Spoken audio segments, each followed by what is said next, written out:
Hi everybody, this is the Planet Earth here. Going to be doing a speed test here on the Verizon 4G LTE network on one of the most congested towers in the city of San Antonio, Texas. So I'm going to show you guys just how congested it is. There is a tower over there. That is a Verizon / AT&T tower.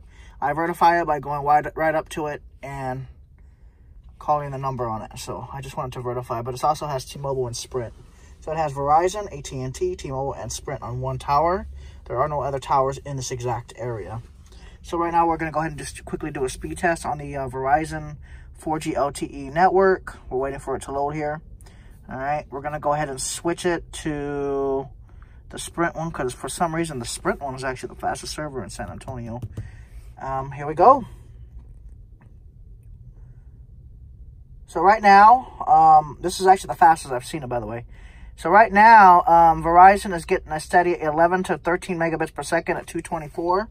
By 5 o'clock, you won't even be able to do any speed test on it. It'll lag itself out. So right now, we're getting 16 megabits down. And the upload speed is going at a beautiful 10 plus megabits per second. Should go a little bit faster. You should see this in the morning, though. It goes really fast. So we're getting 15 megabits per second. And then right now, I'm going to go ahead and do a real AT&T postpaid speed test with only half a gigabyte used of the data. So they shouldn't be throttling it right now. So right now, I'm going to go ahead and switch it over. I'm going to upload 2 videos. That was a Verizon 4G LTE speed test on the Straight Talk network. I was going to get a Verizon prepaid, but they don't have an auto pay discount like AT&T discount that I got. I was able to get a really cheap unlimited deal with postpaid.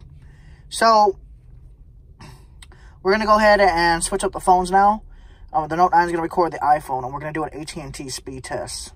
And you're going to see that AT&T does better on this tower than Verizon does during the daytime. At about 5 o'clock, especially on a Friday, you won't even be able to get half a megabit per second, even if you've used less than a gigabyte, because this tower gets oversaturated. So let's just continue. I'm going to go ahead and stop doing this now, and I'm going to switch over to the AT&T phone.